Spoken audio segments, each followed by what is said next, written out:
Ljudje in ljudine, poslušate 21. epizodo živo podcasta Obot, podcasta, v katerem za vas spremljamo, beremo, preizkušamo in poslušamo serije, filme, risanke, špile in knjigo vseh žanrov od F do Z. Obot, ozdraveli od bolezni, oboleli od distopije, smo, tako kot je prav, Mito Gegić, servus, Igor Harp in moja malenkost Aljoša Harlamov. Tokrat sicer znova brez gosta oziroma gostje, zato pa današnjo epizodo snemamo pred živim občinstvom kot del cikla predavanj z naslovom Filmski pogled v veliki dvorani Vetrinskega doma v Mariboru. Občinstvo, oglasi se!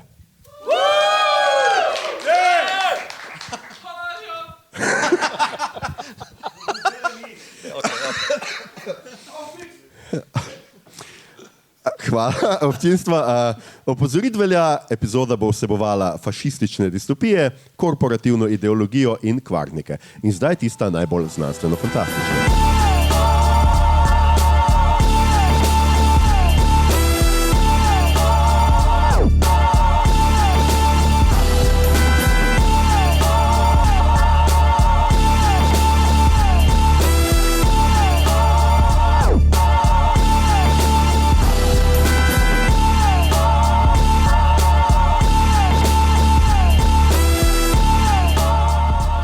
Skratka, danes smo tukaj v živo v Mariboru, da se pogovarjamo o znanstveno-fantastičnih serijah. Malo smo se pogovarjali, o čem naj bi se pogovarjali, ker znanstveno-fantastične serije so zelo širok dežnik, kaj pravzaprav se zajemajo, pa nismo hoteli zdaj neke zgodovine znanstveno-fantastičnih serij delati, zato smo se odločili, da bi vprašali ChatGPT, da bomo delali serije zadnjih 5-6 let tukaj nekje, se pravi okrog pandemije, da so to serije, ki nekako kažejo svet po pandemiji. Zdaj, če se slučajno se ne spomnite več, kaj se je dogajalo med pandemijo, super je bilo, fajn smo se imeli, živeli smo kot ljudje, bili smo še ljudje in potem je spet prišel tak zlobni kapitalizem nazaj, spet smo mogli v službe in tako naprej in šole, nekateri ste pač šli v šole.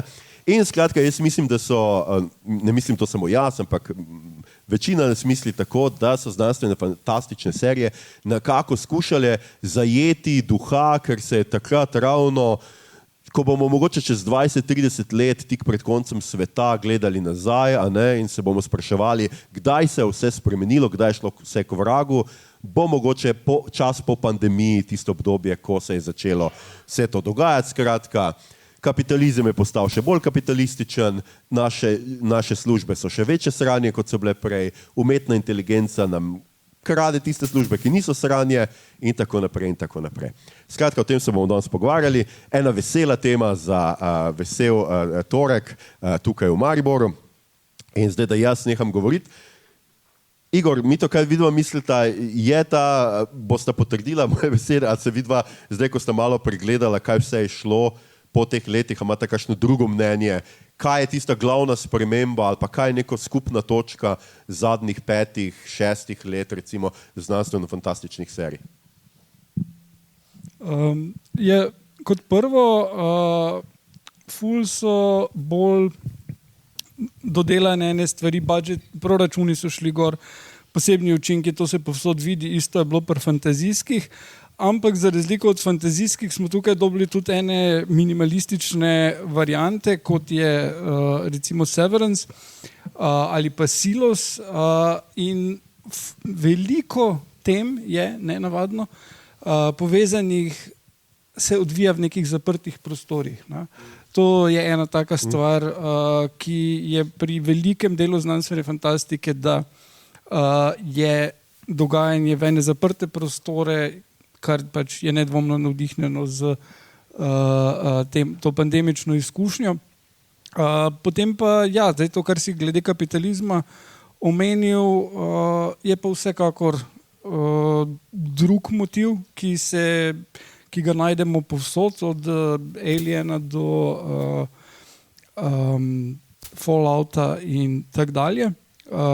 Pluribus seveda.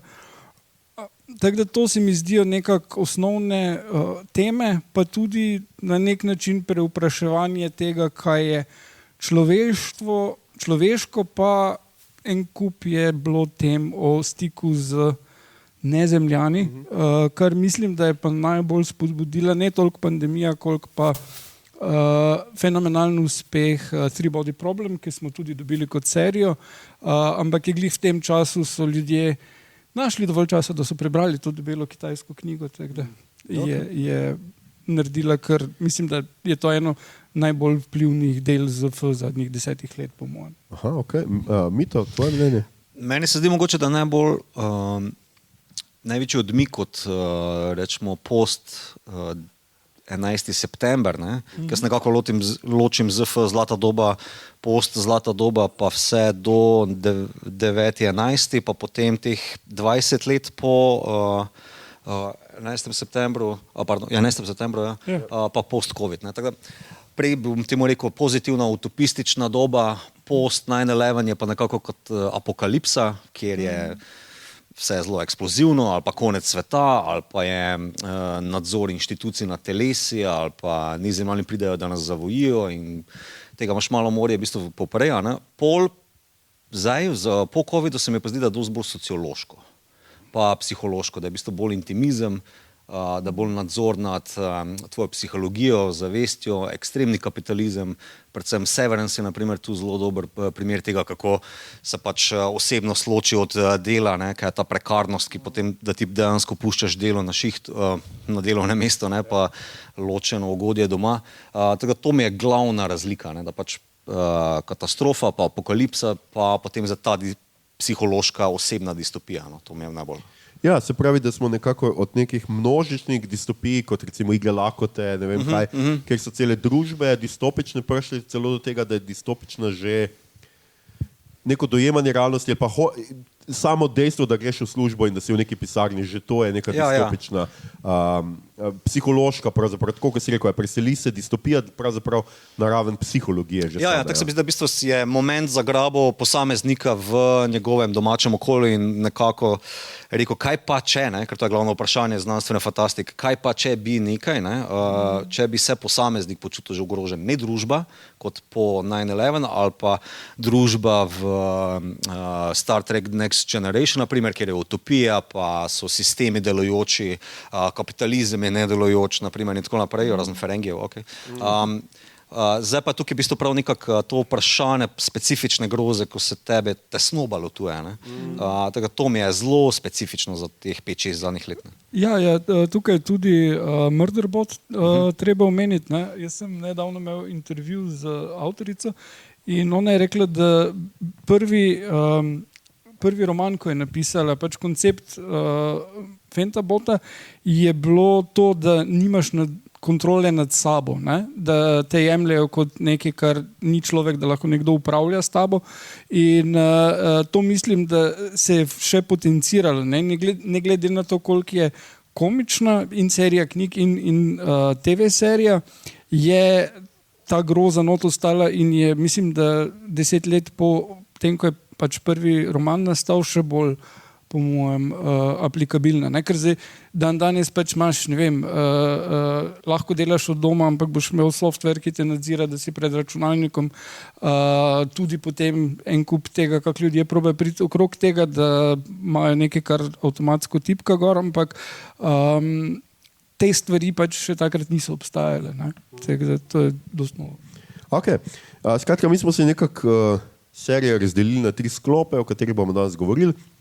En sklop je zelo tako, v bistvu so precej široke teme, skratka človek, neka individualno svobodna volja, se pravi tukaj se serije ukvarjajo z nekimi skoraj biološkimi, psihološkimi spremembami na človeku, ki se pač s pomočjo tehnologije dogajajo, sem spadajo Severance, Alien Earth, Dark Matter, Murderbot, Mrs. Davis, seveda še številne druge, ki sem jih vrgel zaenkrat v druge teme. Druga tema bo torej distopija, propad človeštva, zadnja čisto za konec in dejansko bomo kar hitro po mojem končali ravno s 3. temo, so pa nezemljani, oziroma prvi ta stik, invazija.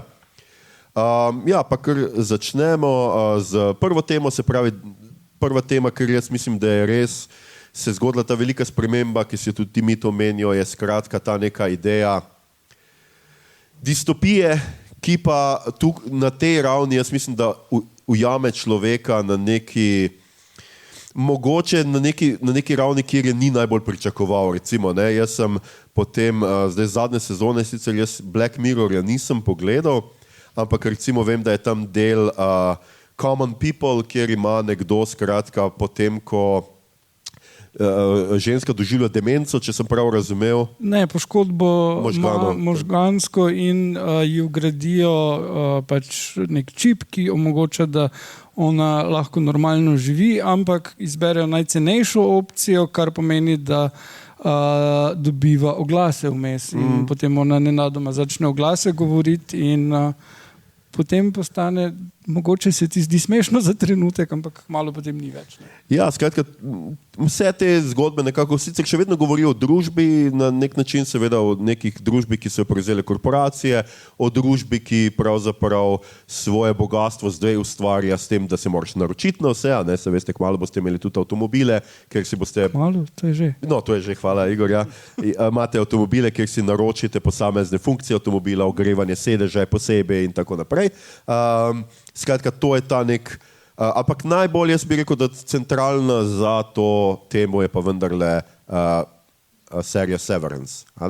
Skratka, če niste gledali Severance, tukaj pa imate ljudi, ki so si prostovoljno pristali na to, da se jim razcepi zavest na dve osebi, ena hodi v službo, oziroma ne hodi v službo, vedno je v službi pravzaprav, druga je pa vedno doma. Se pravi, vi, ko stopite skozi vrata v službi, se nenadoma več ničesar ne spomnite, kaj se je dogajalo zunaj, ampak samo še imate ta nek osebo, delovno osebo, ki skratka opravlja to funkcijo in ta, ko ona stopi skozi vrata, ste pa vi zasebnik in živite čisto normalno, lepo življenje. Ne? Skratka, jaz mislim, da je tu ta serija in vse, kar pravzaprav pokaže, v bistvu je centralna za to temo. Jaz mislim, da pač pokaže, kako korporacije nam nadzorujejo ne samo naše življenje, ampak praktično spomin, naše čustvovanje, kako pravzaprav z neko biopolitiko zelo grobo posegajo v našo zavest. Hkrati pa jaz pri Severance, kar se meni izredno dopade, je pa po drugi strani da ta oseba, ki ostane v službi, je zelo podrejena temu nekemu jeziku sodobnega menedžmenta, a ne, kjer imamo, vodja je praktično skorda kult, ne praktično, skorda, ampak praktično razvijajo kult svojega velikega šefa, skratka imajo neke rituale, zelo nenavadne, čudne stvari, ki se dogajajo, niti jim ni prav jasno, kaj počnejo. Skratka, gre za dvojno neko to vlogo, se pravi, tukaj imamo človeka, ki so mu v zavest posegli, po drugi strani pa imamo to neko pravzaprav parodijo sodobnega okolja, zdaj, če ne hodite v službo, vredno službo, recimo, tega niste. Jaz sem recimo zadnjih nekaj let na Mladinski knjigi točno to doživel, da smo recimo sestanke začenjali s tem, da je nekdo pač moral povedati svojo prvo jutranjo misel, smo mogli povedati in podobne stvari. In jaz bi tam z veseljem si odrezal zavest in da bi se ne bi tega spominjal, ko grem domov, recimo. Ne? Ampak ja, takšne zadeve. Ne? Skratka, kako vidim, je tudi vama Severance tista ključna serija znotraj te teme? Mito, ti nisi najbolj prepričan. Kar se tiče samega, rečemo, delo od doma, naprimer, ne? Ja. To je ekstremni kapitalistični dosežek. Ne? Vsaj to serija pokaže tukaj, ne? Da v bistvu, če ti lahko ločiš svojega inija od avtija, torej in je tisti, ki je na šihtu, avti je tisti, ki je doma in noben se ne spomni, kaj kdo drug počne. Kot prvo si popolnoma podvržen kultu, pa ekstremnemu kapitalističnemu izkoriščanju, ne? Po drugi strani pa ti sadove tega dela ne moreš niti uživati. Ima samo v bistvu, rečemo temu, presežno vrednost, ki se ti na bančnem računu znajde in to ti koristiš. Ampak zgodba je bistveno bolj kompleksna, ne? Kot to, da samo rečeš, ok, to se loči in to je to. Vsa socialna tkiva, ki se spletajo na šihto, tam ostanejo. Ne? Vsa travma, naprimer, ki jo Mark doživlja, zaradi katerega je šel v ta poseg, ostaja doma. On v bistvu še koliko leto, 2, 3 po posegu še vedno trpi za smrtjo svoje žene. Ne? Ja, in v bistvu se vidi, da tudi ekstremistični kapitalizem na ta način ne zmore rešiti te premustitve, ker v bistvu šiht vseeno kao nagrajuje nekaj to, kar imaš doma in obratno. Ne? In to je tudi se meni zdi ta presežna vrednost te serije. Ne. Zdaj govorimo o posamezniku po svobodi, seveda, to je vse tu noter prisotno, pa tako si ti rekel, vse te teme so zelo močne. Ne. Najbolj se mi pa zdi ravno ta, da psihološko zavrta v to neko zelo pomembno vrzel, ki se mi po večini niti ne izpostavljamo. No. Veš, kako pomembno je, da ti prideš ali spočit, ali pa izpolnjen iz šihta, ali pa magari jezen, kakorkoli, ampak da pač je to pokonektano. Ja. Mislim, še en vidik je tukaj in to je ena tema, ki jo je pa že Philip K. Dick načel zdaj sem pozabil roman, ampak stvar je v tem, da mi tukaj in tudi oni ne vemo, kaj oni delajo. Oni delajo neke stvari na računalniku, ki jih niti sami ne razumejo, ampak stvar je v tem, da je možno to interpretirati, da oni v službi delajo nekaj grozljivega in da zaradi tega nimajo doma travm, ker je tukaj tale prerez. Ne? Recimo, če bi oni delali v orožarski industriji ali pa še huje, če bi pilotirali drone, ki bombardirajo nekje ali pa ne vem, karkoli takega. Ali pa umikali sporne objave na Facebooku ali pa kaj takega. Točno to, ja. Mislim, ali pa morali, ne sporne objave, ampak basically pornografijo in še snaf filme in tak dalje in bili izpostavljeni temu. Ne? In je potem tale odrezanost čist možna, ker rabiš nekoga, da to naredi in to se mi tudi zdi, da je ena od tem, ki jih serija pač bolj implicitno načenja, ampak dejansko imamo vse več takih služb, ki so outsourcane v Afriko po večini, ne? Ali pa kam drugam in je tu neka ideja, kako handlati to. Ne? In se mi tudi zdi grozljivo. Ne? Mislim, nič manj kot to, da oni hodijo v službo pa delajo nekaj v Excelu. Ne? Ja, pa hkrati, seveda, jaz sicer že od začetka konceptno ne razumem, zakaj bi komorkoli bila to dobra ideja, ne? Ker je seveda tisti, ki je noter v službi, je ves čas noter v službi in nikoli ne odide iz službe. Jaz mislim, da je tudi to v končni fazi neka metafora za sodobne jobe, ki jih delamo 24 ur na dan, ker ti prideš domov, pa še kar odgovarjaš na maile, pa kar klice, pa ker še vedno nimamo tega zakona kot v Nemčiji, da te pravzaprav ne bi smeli nadlegovati. Ja, samo veš, ta ultimativna pravica do odklopa, ne? Zdaj že po novem imamo, imaš prav. No, veš, ampak to je ultimativna pravica do odklopa, ne? Ja. A ni? Po drugi strani pa je točno to, ne? Pač ti sploh ne veš, kaj v službi počneš, ampak po drugi strani to, kar si ti Mito začel, ne? Je pač treba reči, da oni, ki so odrezani, so praktično res odrezani, ne? Oni so odrezani svojega socialnega okolja v službi in tam v službi lahko delajo z njimi karkoli hočejo, ker dejansko, seveda, ko tebe odpustijo, je to smrt tvoje druge osebe, skratka tvoje delovne osebe. Zanj ga to ni rešitev, pravzaprav nima dobene rešitve, njegovo življenje je njegova fucking služba. In to ni dobro, fantje in dekleta, to se spomnite. Nikoli ne živeti svoje službe. Jaz bi tukaj dodal še, pač Murderbot je podobno, on proba ugotoviti, Murderbot dejansko laže, da je sprogramiran in zato, da lahko gleda TV serije v službi. To je čisto razumem. To je še najboljši del te službe. Ja.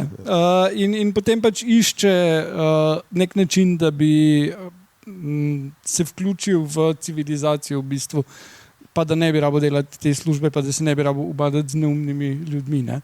Kar zdaj spet je nekaj, kjer si dost ljudi lahko poistoveti z tem, kak je pri njih službi. Ne? In potem je pač Alien Earth, ki pa je potenciranje čistega. V končni fazi se mi zdi manj zgodbe iz nadaljevanja zgodbe iz Aliena kot zgodba to, če bi Elon Musk dobil Aliena, bi to tako izgledalo. Samo da pač je tale dejansko brihten, ker ko so začeli scenarij pisati, smo še mislili, da ima par možganskih celic. In je dosti bolj zgodba o tem, ne? In o tem, kako so vsi ki delajo za njega, pač prisiljeni reči, ok, bomo to naredili, ne glede na to, kako noro je to, kar on zahteva od njih, ne glede na to, da oni pač tam vzrejajo 3 različne vrste alienov s tistim očesom v ovci in vsem. Ne?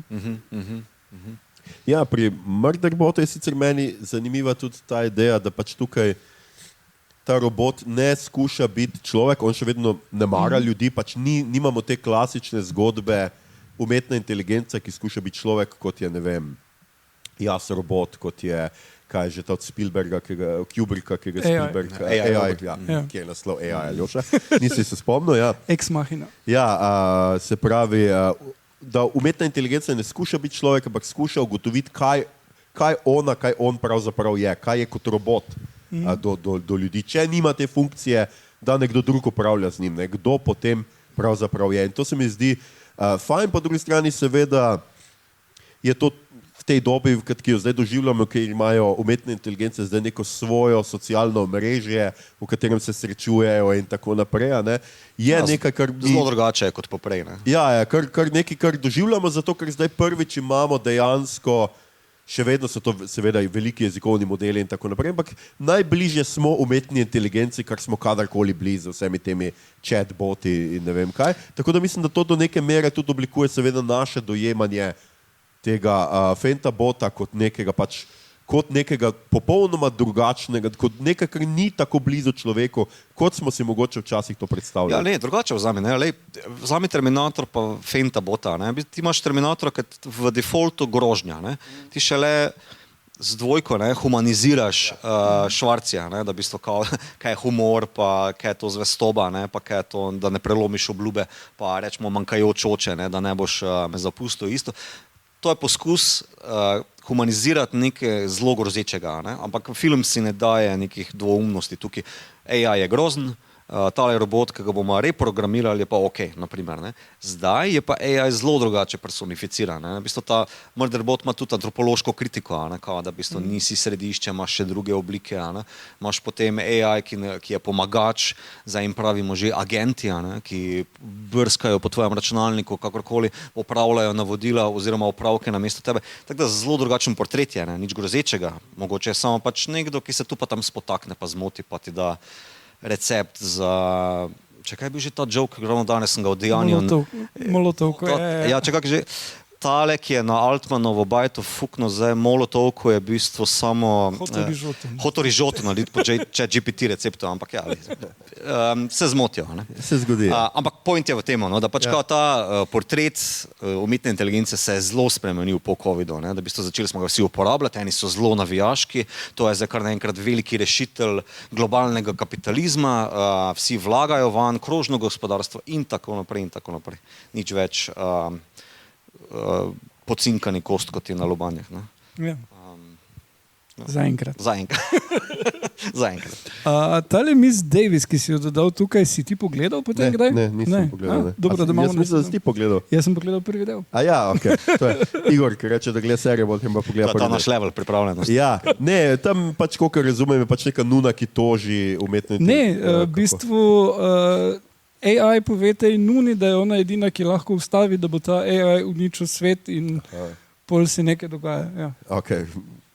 Dobro, prvi del smo pogledali, skratka, nekaj se dogaja, imamo vse pod kontrolo.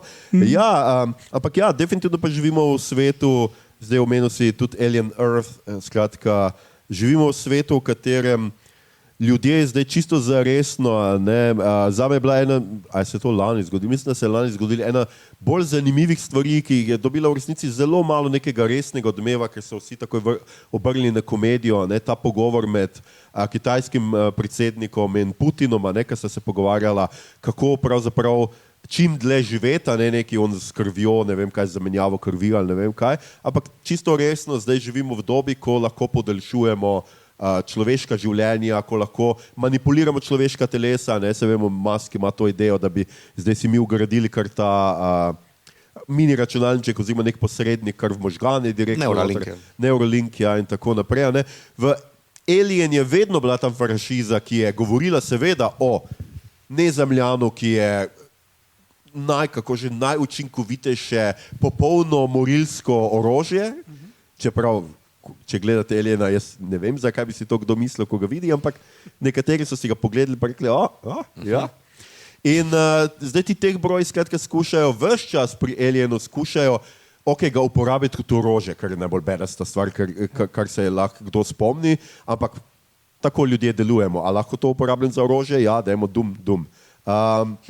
In potem imamo tukaj seveda to zgodbo androidov ves čas, v Alienu, ki jih tukaj zdaj izumljajo prve androide in skušajo skratka, ker Android je vendarle ni spet čisti robot in ni čisto nečloveški, je neka vmes, ne, ta vmesna stopnja med Androidom in med robotom in človekom. Ne. In tukaj je pač ves čas, jaz sprašujem posebej zdajle, tako kot je nekdo se danes hecel na internetih, ne, z umetno inteligenco, ali nam tudi tukaj ne poskušajo narediti v bistvu to enshittification, kot se reče, ne, se pravi, najprej ti uničimo vse družbene vezi, s vsemi se skregaš, ker si na Facebooku, pa ti mi lahko šopamo reklame na Facebook, ker si skozi gor, ker čakaš, če bo ti kdo lajkal kakšno tvojo objavo ali pa ne vem kaj. Zdaj pa nam skušajo z umetno inteligenco uničiti spomin in razmišljanje, da nam je potem prodajali našo lastno razmišljanje. Skratka, ti boš kupil paket kritičnega mišljenja 2 in boš pač na levelu, kaj jaz vem, poprečnega diplomiranca na Filofaksu v Ljubljani in boš lahko skratka se udeleževal debat preko Neurolinka v glavi. Ne? Ja. To je ta neka... Že, ampak meni se zdi, da bi... Vsekakor. Tu nimam spotike. Zdaj start-up. Nimam spotike tukaj. Ampak se mi zdi, da Alien Earth je mene bolj nagovoril na temo, kako si je v bistvu tale Wonderboy, ne, ki cel cel bere pravljice o Petru Panu in otroci iz dežele Nije, ne, kako si on lasti v bistvu njihovo zavest. Ne. Njihovi spomini, njihova zavest, to je last firme. Ne. In on v bistvu tudi ne odobrava nekakršnih preseškov tega. Ne. Tudi on Android, ali ne vem, kaj so sintetiki, ne. V bistvu ena, ki se je izfuzla ravno zato tega, ker je začela nekaj obujati od poprej, to samo kina, ne. Wendy, glavni lik, ne, tudi njena obsesija z bratom, organskim bratom, ne, iz prejšnjega življenja, to je njena glavna spotika oziroma motivacija, ne, da se sploh premakne na ladjo in tako naprej. In glavno vprašanje je tukaj, torej potem meni vse tisto, kaj pa, če si firma lasti ne samo tvojo kreativnost, ne, ampak še tvoje spomine. Ne. Tako da se nadgraduje še s tem, pa mislim, da se točno nagovarja to, kar nam trenutno jezikovni modeli počno. Tvojo vso kreativnost kradejo, pa ti jo prodajajo nazaj kot, ne vem, enkratek odstavek ali pa nekaj tasga. Ne. Bolje to se meni zdi pri Alienu tisto, kar je najbolj kočljivo. Ja, super, seveda. Jaz se tudi tvoj Instagram feed je v lasti Instagrama. Absolutno. Zato bom pa objavil tisto od danes naprej, ne dovolim nobeč. Ja.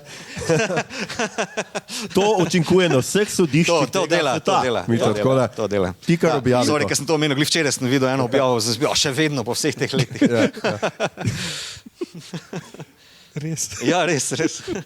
Ja, to je ta zgodba. In meni je pa zanimivo, kako v resnici danes živimo že do neke mere v neki kiborg, smo že do mere kiborga, ampak ja, seveda moramo se še vedno stegniti in pogledati na neko napravo, ki je ločena od nas, ampak ja, tudi z temi očali, ki zdaj pridejo, seveda meta očala in tako naprej, bomo že spet en korak še bliže, bomo pa že imeli tik pred očmi, skratka. Tak Janša najbolj bo Izraelcev, da posnamejo, prisluhajo.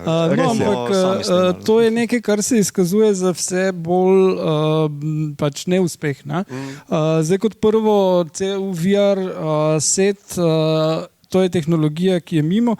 Samo Meta je vložila, mislim, 80 milijard v razvoj virtualnih svetov in očal in vsega tega, ampak zdaj pač odpisujejo ta razvoj, nič ni doprinesel, število uporabnikov je minimalno, ker je zelo neprijetno in zdaj so prešaltali, bomo imeli pa očala, ki imajo tu kamero in vidijo vse, kaj ti vidiš in potem ti slušalke not in prek AI-ja si lahko meniš z njimi. Zdaj, prva stvar je, da je Metin AI, tako da ti čisto nič ne razume, kaj govoriš.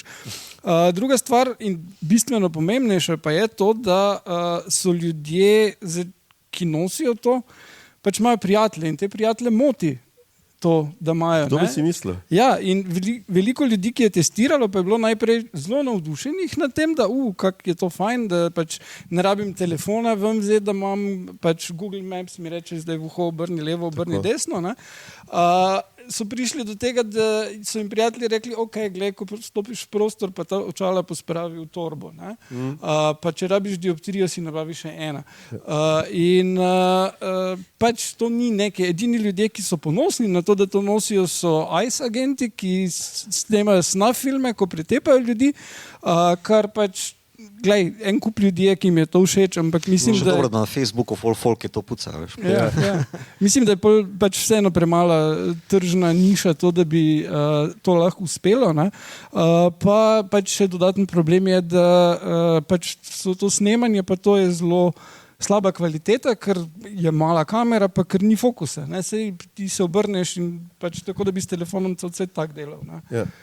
In fotke delal, to pač ne gre. Ne? Tako da to mislim, da je nekaj, čemur se bomo izognili, hvala Bogu. Tudi jaz upam. No. Vsi, ki se s tem ukvarjajo, pravijo, da ena reč, ki jo pač zmer lahko naredimo in vrnimo to nazaj, da ljudi izločimo iz družbe. Samo za intermezzo, danes je bila novica, da in Google pa še Samsung razvija. Apple tudi, seveda. Ja, Apple, točno. Apple, Apple misli naslednje leto imeti, Apple je ful v redu, oni vedno dajo stvari ven takrat, ko je mimo. Okay. Oni bojo imeli, Siri bojo spravili do tega, da bo chatbot do takrat, ko bomo jih nehali uporabljati. Točno tako te serije tu povejo, veš, mislim, da si korporacija lasti tvojo razmišljanje, pa tvoj spomin, pa tvojo kreativnost, da to pač lep nagovor na to. No. Ali pa vsaj, da ravno te malo zbudi ali pa postavi vprašanje, bi res želel ves input tam pustiti, no, njim. Ja. In to za džabe, če smo že pred tem. Ja, seveda. Kako pa drugače? Ja, zdaj seveda ta serija po Alienu je seveda tudi dober prehod v naslednjo temo, ki je distopična, kjer pač fokus obrnemo na celo družbo, kajti pri Alienu tam vidimo, zdaj so si korporacije že razdelile planet, skratka vsaka ima svoje, ne živimo več v državah, kot smo do zdaj živeli v nacionalnih državah, ampak živimo, kaj jaz vem, mi bomo tle živeli v Audi, ne audio. Volkswagen, hvala, to sem mislil.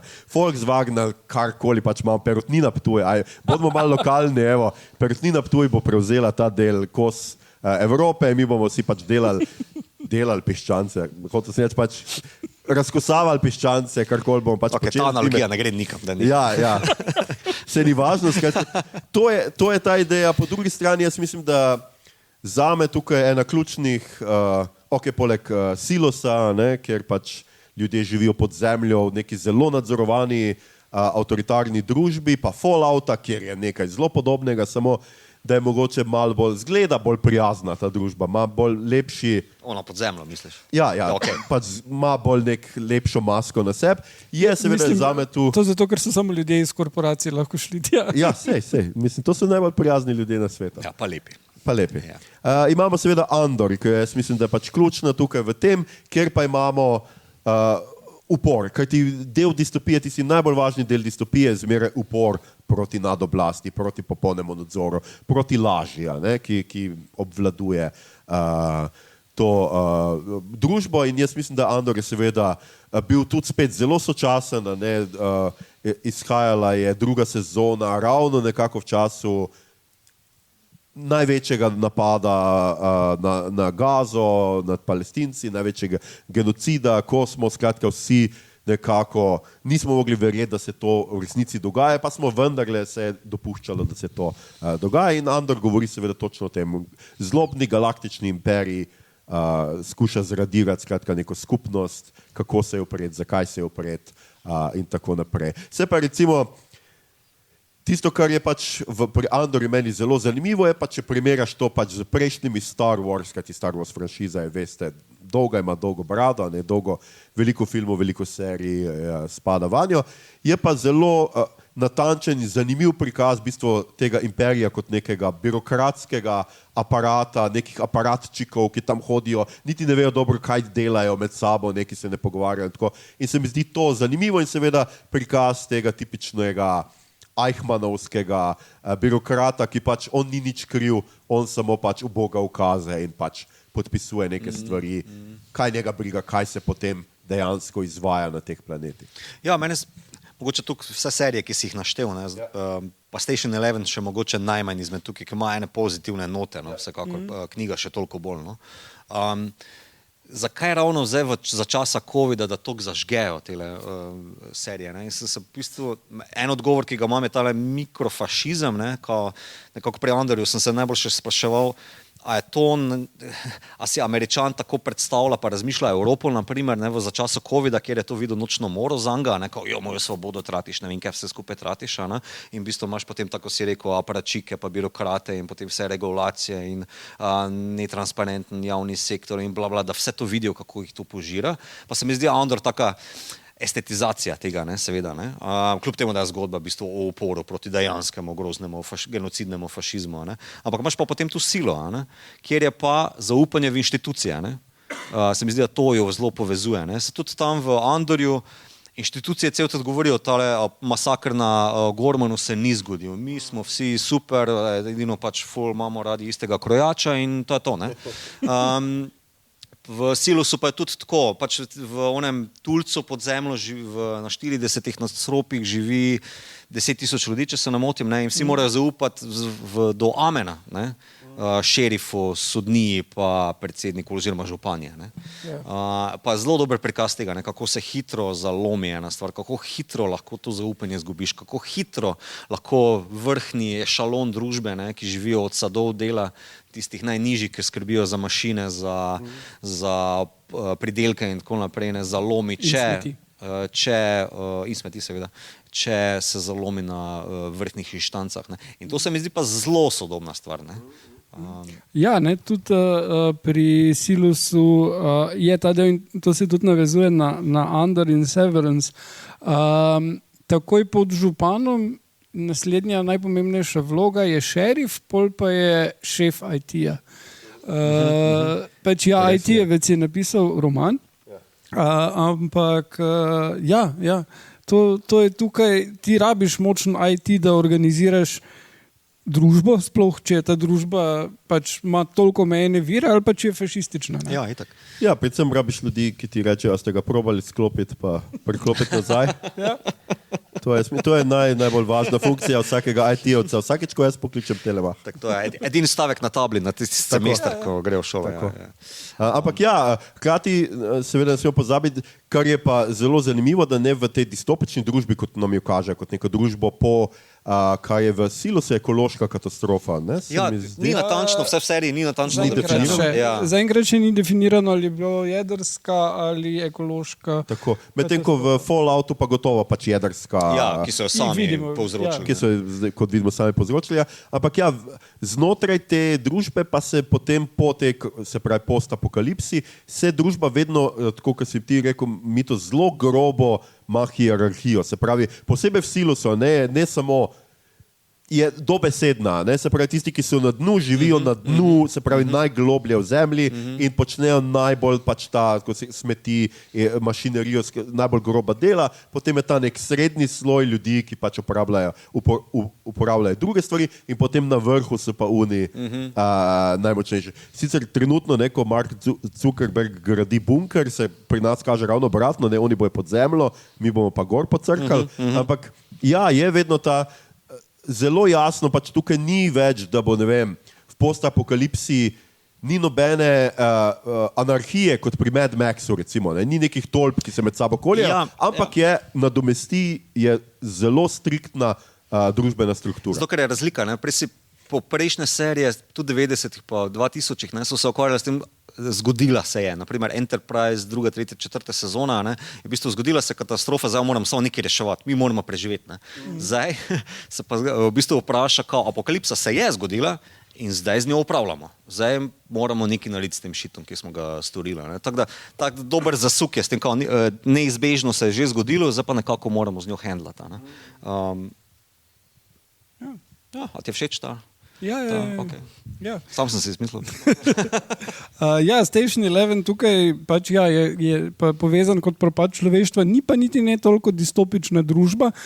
Imaš pač tisti en kult not, ampak v osnovi pa imaš ljudi, ki so se pač prilagodili temu, da je večina ljudi umrla in da civilizacije, kot je bilo, ne pač tehnološke, ni več, da se pa da kljub temu preživeti in da je najpomembneje, da se pač ohranila umetnost in v TV seriji je celo tisti komad not, pesem o tem, kako pač zdaj tehnologije ni več, ampak... V bistvu spremljamo skupino gledališčnikov. Ne?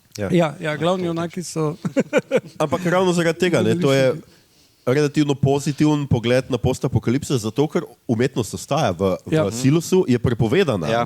Kaj ti v silosu seveda umetnost kaže, da nekoč je bil svet tam zunaj. Da so bili svobodomiselni ljudje. Tako ki so razmišljali svojo glavo in ni bilo teh pravil. Tako da točno to je ta neka razlika med Station 11, čeprav je Station 11 v tistem trenutku mogoče nas zadev malo bolj, zato ker je pač ta apokalipsa, ki se je zgodila, je seveda pandemija. Mislim, tu pri tej seriji je bilo vse skupaj še najbolj absurdno, ker oni so dejansko snemanje morali prekiniti zaradi dejanske pandemije in so imeli maske, takrat, ko ni bilo možno dobiti maske, so oni imeli maske na setu, ki so jih pač mislili imeti za statiste in so jih lahko uporabili, da so prišli domov. Ja. Še dobro, da so bile to maske prave, ne sem nek prop. Tisto čist na začetku je bilo še čist vredo, če si s propom hodil na okrog. Ja, ne, se imaš prav, vse prope nam je pol NSI dovažala v Slovenijo. Se opravičujem, sem malo zamešal, zato to so tisti, ki so ostali od serije, smo jih pol. Tukaj noter edino recimo omenjam še Foundation, zdaj mi to sicer ni gledal, ti si pa tudi obupal po prvi sezoni, Igor? Dve sem pogledal celo, tretja pa meni. Ja. No, skratka se tam ni, to sem samo hotel dodati, ker tam je pa prikaz seveda konca imperija nekega, ki ga zdaj v živo gledamo vsak dan, kot Trump kaj napiše na Truth Media. Truth Social. Tukaj se mi je zdelo, da je zanimivo, kako so odpeljali zgodbo, ampak se mi je celce zdelo, da je v knjigi toliko boljš povedano, da nisem videl potrebe po odvodih, razen eno par zadev, ki so jih na začetku vredno vzpostavili, ampak niso prav zares vedeli, kaj si z njimi začeti. No? Ne, jaz mislim, da tukaj edina stvar, ki je res dobro vedena in ki je zanimiva tudi z današnjega stališča, seveda, ker sem prej ravno omenil te voditelje, ki hočejo večno živeti in večno vladati. Imamo tukaj skratka vladavino treh, se pravi jutra, popoldneva, dneva in večera, kjer skratka en in isti klon, ki ga vedno vzgajajo, pa skratka ta stari je že upokojen, oziroma ta stari je upokojen in ta srednji prevzame. Je svetovalec, ta malega pa vzgajajo za to, da bo pač novi cesar. In se potem vedno tako premikajo. In to je pač ta neka, jaz mislim, da ideja, v kateri danes sanjajo skratka vsi ti mali avtokrati našega sveta, da bi lahko svoj zavest prenesli nekam kamorkoli in živeli večno in nam vladali večno, ker si mi to res zaslužimo. No, hkrati pa pokaže, da valjda pri tem procesu pride do napak in vdorov teroristov v gensko kodo in pač stvari ne delujejo. Do izrojenosti. Vsaka vladavina, ki vlada predolgo, izumre, kar mi ne bi vedeli, ker imamo volitve na vsake 3 leta, ampak v redu. To jaz mislim, da skratka tu nam kažejo to nek korporativen in res orang fašizem. Jaz mislim, da se je to res zelo še podeseterilo oziroma zelo okrepilo. Predvsem pa vse te seveda to, kar si že Igor pač omenil, in Fallout, in Silo, skratka posod so ljudje zaprti v neke omejene strukture, omejene in ne smejo ven. In je pač ta neka ideja Platonove votline, da pač sicer vidijo ven pri silosu, ampak je zunaj vse pač umirajoče. In tukaj tudi deloma Station 11 se zraven, zato ker pač ljudje lahko hodijo naokrog, ampak lahko grejo peš ali pa z konjsko vprego in so pa to še vedno ljudje, ki so živeli del življenja v naši civilizaciji in se zavedajo, kaj so izgubili s tem, ko ne morajo iti v avto ali pa na letalo, s tem, da ni več kave že zdavnaj ne, da pač en kup teh stvari, ki so pač čisto osnovne, je zginilo. Jaz ne pijem kave, tako da to je meni čisto. Tudi čaja ni več. Je pa Shakespeare. Za dobro jutro Shakespeare tudi toga. Biti ali ne biti. To je tudi to za tole temo. Jaz mislim, da skratka tukaj ta tema je kar pogosta, pa še kar nekaj, zdaj sem pozabil, moral bi si zapisal, ampak vsaj še dve neki distopični seriji prideta, seveda ne smemo pozabiti tudi filmov, kjer še vedno igre lakote so še izredno vedno popularne in zdaj ravno včeraj je prišel nov trailer za novo nadaljevanje tega, kdorkoli je to rabo vedeti, zdaj ve.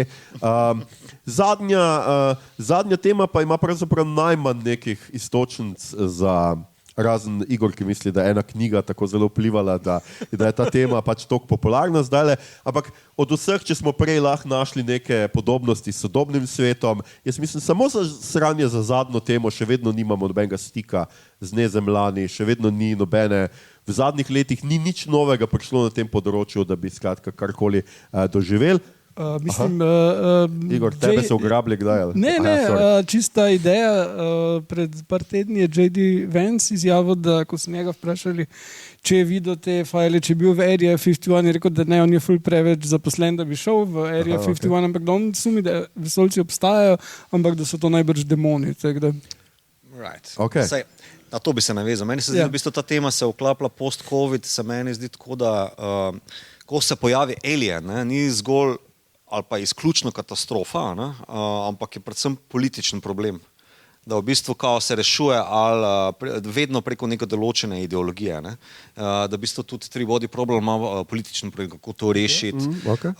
Potem, kaj še ena, Pluribus, v bistvu sicer ni taki političen problem, je sociološki problem znova, ne, kjer smo se pogovarjali na epizodi, meni je to prvenstveno serija o žalovanju, a sploh lahko žaluješ, če nimaš nobenega okrog sebe, ne? Ampak po drugi strani je pa tudi fora, da v bistvu vsi ostali prebivalci zemlje postanejo eno, neki, rečemo temu, woke, komunistični vegani, medtem ko pa naša Karen ne zmore popustiti lastne ideologije. Ona je to, ona je pisca, ona je alkoholik, ne? In ona to želi biti do konca, ne? Vseh ostalih 12 ne vsi Manolo, ne? On želite ohraniti človeštvo točno takšno, kot je, ne? V svoji lastni prvobitnosti. Ne? Tako da se mi zdi, da se navezuje na to, da vedno, ko nek alien pride, da ja, to smo že videli, ampak da se ga nekako na novo pogleda, ne? Da pač kao imamo te frakcije, pa tele verske dogme ali pa te politične ideologije, ki se na različen način do njih odzivajo. No? Tako to mi je bilo sveže pač v teh serijah. No? Ja, tukaj Halo tudi, ki je vključen zraven, bi pravzaprav bolj v prejšnjo sodil, zato ker spet imamo vojaško organizacijo, ki daje moč pač ljudem, ki razvijajo orožje, zato da bi se borili proti teokraciji, ki hoče uničiti vso življenje. Cel lore Halota je čist preveč kompleksen, da bi se zdaj spuščali v to, ampak to, kar je v seriji predstavljeno, je pač v končni fazi boj med dvema ideologijama, pri čemer glavni junak se zave, da ta njegova stran, ki je pač človeštvo proti tujcem, mu laže, da so mu zbrisali spomine, manipulirali z njim na pač čiste osnovni ravni, zato da bi bil on čim boljši vojak in hkrati se zaveda, da je ful velika verjetnost, da bo on ali pa njegovi te drugi Spartans pač na eni točki doživel resne psihoze. Tako da je potem to dost sodi tja gor. Koliko je stik z vesoljci, je pa pač tam čist na ravni tega vrhovnovega filma. Starship Troopers? Starship Troopers, ja. Heinlein. Ja, Heinlein. Ja, sej, tukaj ta tema je recimo še najmanj nekih sodobnih nekih novih tem ali pa nekih novih idej. Ampak vseeno ima, ne? Mislim, Pluribus ima ogromno. Invasion zdaj nisem celega pogledal, ampak uvaja ene, mislim, imaš tudi te posamezne skupine so izolirane, druge od celega sveta odrezane, en kup teh stvari. Ja, ampak Invasion deluje zelo kot neka v resnici podobno kot invazija Nezemljana deluje kot zombi apokalipsa v The Walking Dead. Ja, samo da se drugače si zasučijo. Reče stik. No, veš, stik z Nezemljanim. Tu imamo še napisano Scavenger's Reign, naprimer. Kako bomo to prevedli? Vladavina... Kaj so že Mrhovinarji. Hvala. Ja. Animacija je v 12 delih, polurni deli, v bistvu čudovita serija, zelo estetizirana, ki se gre za, kaj ena ladja se ponesreči na potovanju do drugega planeta in pristane na zelo tujem planetu. In v bistvu vsa ta tujost, vsa ta drugačnost je v bistvu glavni čar te serije, kako se potem te različne skupine ljudi probajo prebiti pa preživeti skozi ta planet in srečujejo res različne tuje oblike živali, no? Ker ni neke hude zavesti, da bi zdaj rekel, da so pa neka civilizacija, da jih sreča tam, ampak so v bistvu sam planet, ki sam za sebe biva tam in noče z nikomer imeti nekega stika. Ne? In se mi zdi, da v bistvu je to nekako pandemično tudi bilo na ravni estetike, ne? Kao, mogli smo se izogibati, mogli se imeti razdaljo, mogli se imeti, biti izolirani. Tako da to se mi zdi, da je v bistvu zelo, tudi s pluribusom se to poveže, ne? Ker si, vse oni se od nje odmaknejo, ne? In se gre za problem izolacije. Ne? Pa Raised by Wolves, hotel še tukaj izpostaviti, to je pa od Ridley Scotta produkcija, ne? Kjer se pa gre za naselitev Kepler 22b, če se ne motim, ne, edini eksoplanet, ki ga poznamo za zdaj, da bi res skoraj zagotovo lahko bil primeren za nas, ampak naselijo se tam torej ultimativni ateisti pa verski fanatiki. Ne? In imaš potem zopet preselitev zemeljskih konfliktov na drug planet. Ne? To nekako tudi pove tudi na ono temo, ki sem jo prej povedal, da v bistvu tale stik, ne, z nečim tujim, z nečim novim, v ta stik vedno prenesemo tudi potem naše ideološke razprtije ali pa prepričanja. Ja, to pa gotovo, ker tudi v Invasionu, recimo čisto na začetku, ko se ne ve točno še čisto dobro, kaj se dogaja, sumijo, da gre za nove teroristične napade, ne za nezemljane in takoj začnejo po strani gledati to ameriško-pakistansko družino, ki je tam, zato ker so seveda vsi bolj temne kože. Iranska. Kaj? Iranci so imaš prav, ne Pakistan. Iransko družino, ker so pač temnopolti in ker vi ste to že enkrat naredili, ne? Tako da skratka takoj začnejo. In je nekaj te ideje, čeprav zdaj, ko se tako omenil, več nismo pa omenili, da recimo pluribus bi pa lahko bil v resnici metafora enega necepilca med samimi cepilci, ki se skuša pač na tej ravni čist deluje. Ne? So predvsem Manolo, tale, ki se iz Južne Amerike, iz Paragvaja, če se ne motim, ne? Potem perfura vse gor. On je v bistvu zagrajen, ne? On noče imeti stika, zavrača hrano, ničesar noče imeti za temi enoumci. No? Se mi zdi, da ja, vsekakor na estetski ravni je popolnoma to alegorija. Ne? Kaj pa se ti zdi, a je ta postpandemija, ki je vplivala na Star Trek, recimo pa na Strange New Worlds, a se tukaj kaže kaj, kar bi bilo lahko popolnoma drugačno od prejšnjih Trekov?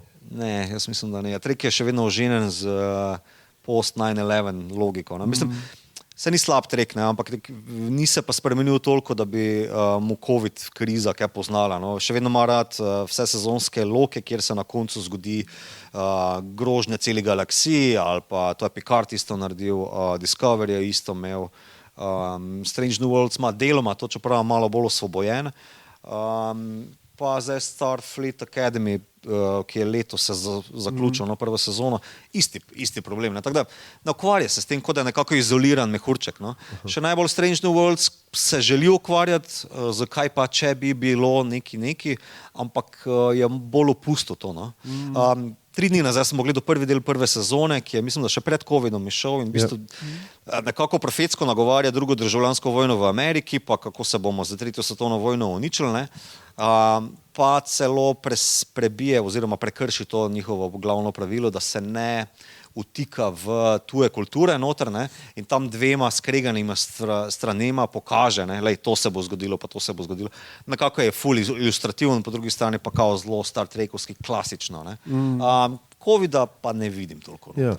Nekaj podobnega, jaz sem sicer zdaj, koliko sem rekel, 7. sezone Black Mirror še nisem pogledal, sem presenečen, sem gotovo, da se ne spomnim niti 5. sezone, ker pa sem prebral sinopsise, pa za ene par delov nisem vedel, kaj so, enih sem se spomnil, ampak recimo v tele 7. sezoni ni nič tako, ampak problem Black Mirror, to seveda ni problem, je bil vedno, da je bil vedno malo korak pred nekimi stvarmi in je marsikaj napovedal, kar se je že zgodilo, recimo tega, da Kitajska uvaja socialna omrežja, kjer se nekako ti dobivaš točke in tako naprej. Tukaj edino recimo v 7. sezoni je ta, ki sem ga omenil, pač Common People, pa v 6. sezoni je ta Joan is Awful, kjer skratka ta Joan ugotovi, da so skratka njen obraz, njo uporabili kot lik v neki seriji in skratka tam, kar se nam kmalu kar lahko zgodi, čeprav po drugi strani se meni zdelo to še vedno bolj metafora tega, da ti pravzaprav, ko gledaš sebe na socialnih omrežjih, si tam nek lik, ki živi neko svoje popolnoma drugačno življenje, ko seveda kamera več ne kaže tvoje popolne familije, popolno vzgojenih otrok, popolno spravljene spalnice in se začne tisti kaos realnega življenja, kjer imaš vsako jutro na licih še zobno pasto od Čeprav včeraj. Black Mirror se meni zdi, je bil meni osebno najbolj močen v Bandersnatchu. Smo delali epizodo o njemu, pa mislim, da pred COVID-om še bila. Ja. Ker mogoče še nagovori tisto, kar se meni zdi, da je COVID najbolj požrl. In to je naš čas. Da smo si mogli čas, ki ga imamo, ne vem, toliko pa toliko let rezerviranih na naši obli, takrat organizirati po nekem diktatu.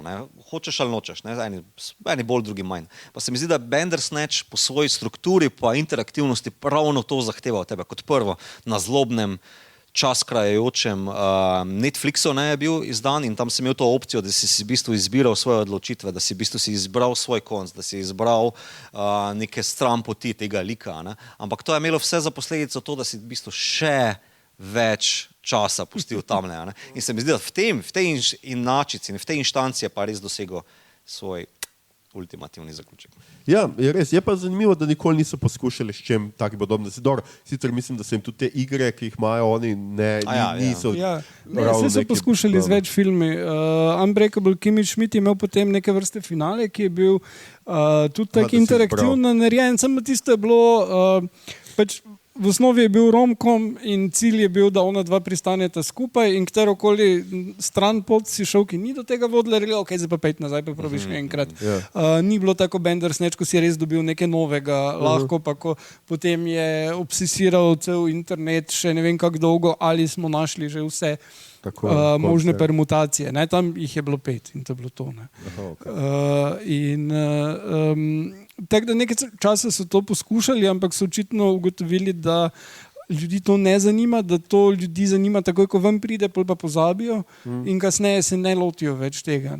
Mislim, ali sta vidva še šla kdaj nazaj na Bandersnatch? Ja, jaz sem šel, ampak tako bom rekel, zelo na ravni poti, pa me sam zanimalo, če lahko na koncu še dobim kaj bolj divega. Ampak enkrat, ko si ozavestiš, da si res tam, zato ker te malo želi imeti tam, ne zaradi tega, ker je tako sveže ali hudo ali kakorkoli, si nekako tako, jaz nočem biti več. Jaz še grem časovni stroj brati, naprimer. Jaz še vseeno mislim, da slejko prej se bo nek pretočnik zdaj lotil tega, da bomo tako, ko sem rekel, zbral si boš plot, film in potem boš si samo določil glavnega. Glih, kar je propadla poskus tega in sicer OpenAI je dal ven Soro, ki je bilo možno, da si delal video in da je še bilo neke vrste socialno omrežje. In oni so naredili partnerstvo z Disneyjem, ki je prek svojega licenc vložil $1 milijardo not. In je bila ideja točno to. Ampak so ugotovili, da ne.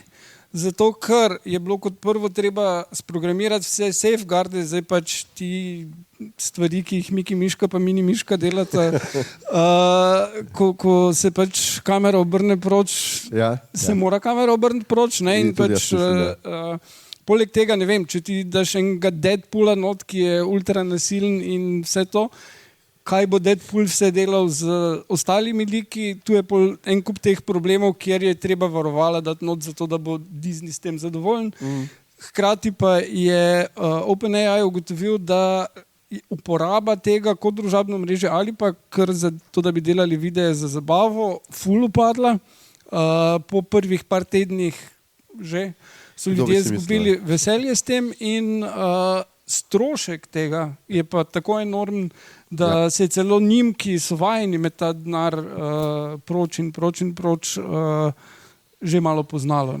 Tako da za to trenutno ravnjo LLM-jev in te umetne inteligence, ki imamo, je to ni izvedljivo, ker mislim, je tehnično izvedljivo, ampak bi bilo predrago, pa premalo opcij bi bilo ali pa bi bilo preveč kompleksno. Tako da mogoče čez 10 let ali pa 5 let ali pa kakorkoli, ampak je pa zdaj tu res vprašanje, če bojo hoteli svojo dragoceno intelektualno lastnino donirati za kaj takega.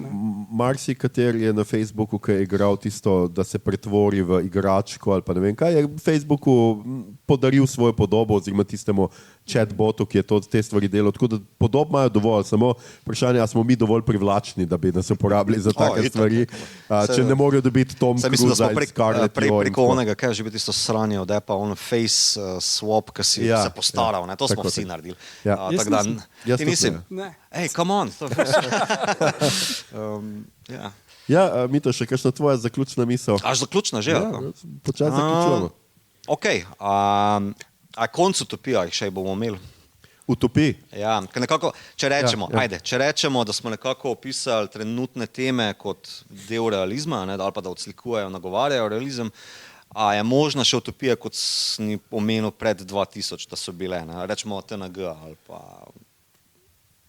Jaz mislim, da ne. Jaz mislim, da vsak, ki pogleda, kaj se trenutno dogaja v svetu, jaz sicer mislim, da bi rabili še utopijo, jaz zelo navijam, da Star Trekom nadaljujejo, da to gledali, da naredijo še eno, karkoli, da se bo tudi Strange New Worlds letos končala, pač kaj bomo podali, tudi za Academy so rekli drugo leto, mislim, eno sezono še dobimo, in da bo pol konc. Ja, sete so že razstavili. Ja, absolutno rabimo utopije še, ne nazadnje, utopije so nam včasih dajale nek ta zagon, da smo želeli si mogoče neko lepšo prihodnost, ker distopija definitivno te samo pobija.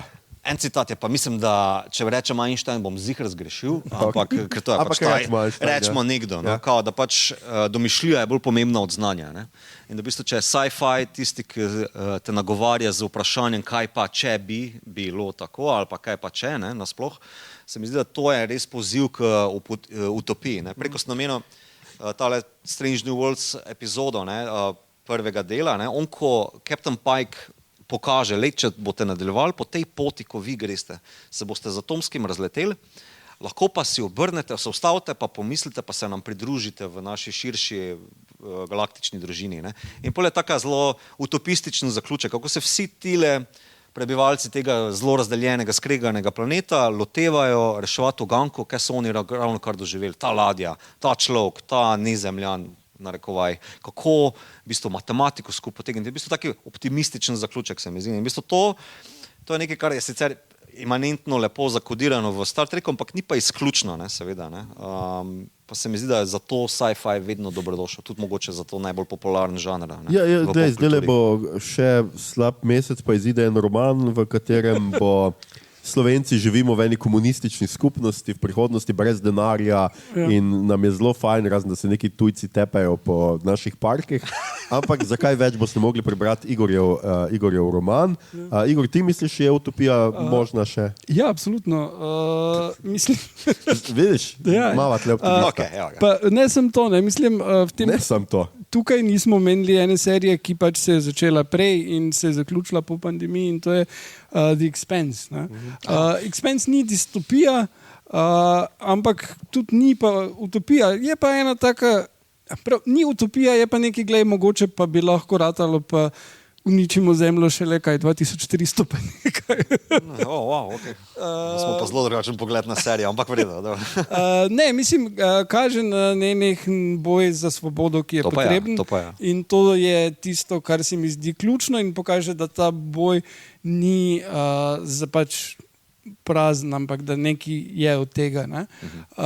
Lahko. Kar recimo pri Andorju je dosti bolj temačno.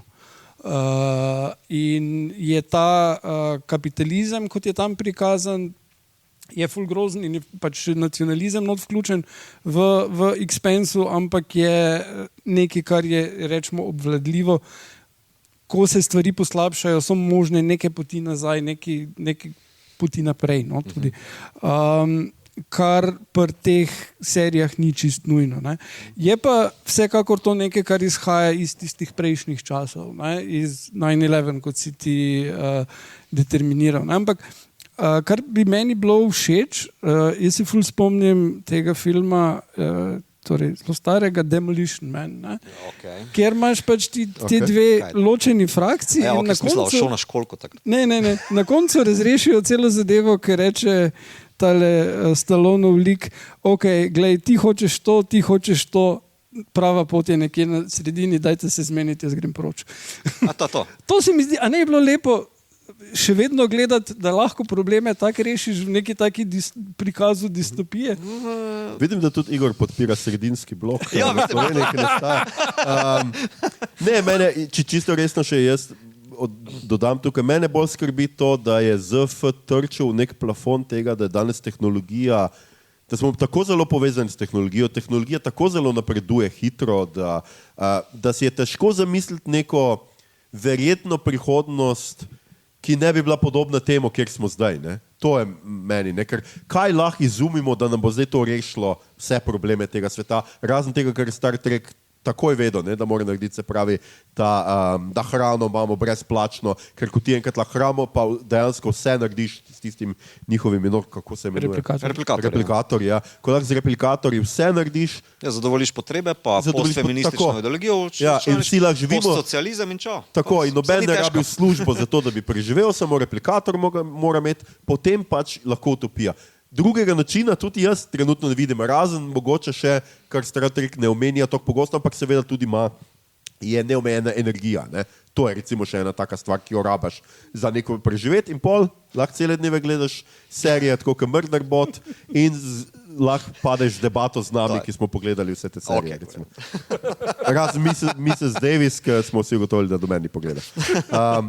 Ja, ste hotela še kaj tukaj dodati? Ok, to je čudovit zaključek. Zdaj se jaz opravičujem, imam zelo dolg outro, ker sem hotel biti pameten, ampak zdržite malo z mano. Ljudje in ljudine, poslušali ste 21. epizodo živo podcasta, ki sliši na ime Obod, podcasta za serije, filme, risanke, špile in knjige vseh žanrov od F do Z, ki ga gosti mreža Aparatov. Z vami smo bili Igor, Apple vedno zamuja harp, Mito, veliki rešitelj globalnega kapitalizma Gegeč in Aljoša sponzorira perutnina Ptuj Harlamo. Tole epizodo smo posneli pred živim in živahnim občinstvom v Mariboru na povabilo organizatorjev cikla Filmski pogled, to so Film Factory, Pekarna Magdalenske mreže in Mariborska knjižnica s podporo Slovenskega filmskega centra in Mestne občine Maribor. Vsem se seveda prisrčno zahvaljujemo za povabilo, zlasti pa se zahvaljujemo našemu gostoljubnemu občinstvu. Maribor, oglasi se! Maribor, super ste. Kakorkoli, če vam je bila današnja izkušnja všeč, spremljajte, delite in všečkajte naš podcast, naročite se nam preko vaše najljubše aplikacije in nam tam dajte tudi kakšno ceno. To zelo pomaga, da podcast pride tudi do novih poslušalcev. In če vas je tako strah prihodnosti, da zvečer s težavo zaspite, da zjutraj komaj najdete dovolj energije, da bi vstali in šli na delo, če vas tako skrbi, kaj bo, da vsak dan scrollate po telefonu in samo čakate, kdaj bo padla bomba, se začela vojna še tu, kdaj bo naslednja ekološka katastrofa, kdaj boste dobili sporočilo, da ste odpuščeni in tako dalje in tako dalje. Če se skratka v tem prepoznate, potem je tale super ponudba prav za vas. Podcast Obod vam v sodelovanju s farmacevtskim podjetjem More.fej ponuja kodo Modra pilula za 15% popust pri nakupu njihovega programa Pozabe. Če boste kodo na njihovi spletni strani vtipkali v naslednje pol ure, boste hkrati prejeli še naročnino na Forbes Slovenija in Ciciban. Ob tem pa boste dobili še karto za polpenzion v rimskih termah za 2 osebi. Obvezno za 2 osebi, če me razumete. Če vam Pozaba pa ne odgovarja ali če boste po nekaj dneh opazili stranske učinke, če boste recimo razvili nevzdržno afiniteto do podcasta A-ideja ali do goltanja žebljev, potem je za vas morda raj program Spoznanje. V tem primeru vtipkajte kodo Rdeča pilula, s katerim boste prejeli 15% popust za paket, ki vključuje listek z napisom: Zakaj za vraga se sekiraš glede prihodnosti, ko pa je že sedanjost v kurcu? Stenski koledar, ki odšteva dneve do konca sveta, okrašen z našimi fotografijami, medtem ko pijemo pivo, ter seveda kavno skodelico, na kateri se, ko jo segrejete, izpiše: Zjutraj nič ne zadiši tako, kot prezgodnja smrt. Podcast najdete na Facebooku, Instagramu in Blue Skyju, vsekakor na Discordu, poslušate ga lahko na vseh odjemalnikih podcastov in na YouTubu. Zlasti na našem kanalu na Discordu, seveda pa tudi na drugih družbenih omrežjih se nam pridružite v klepetu vsem, kar je novega v žanru na platnih, med platnicami in ekranih, o naših epizodah in svetli prihodnosti.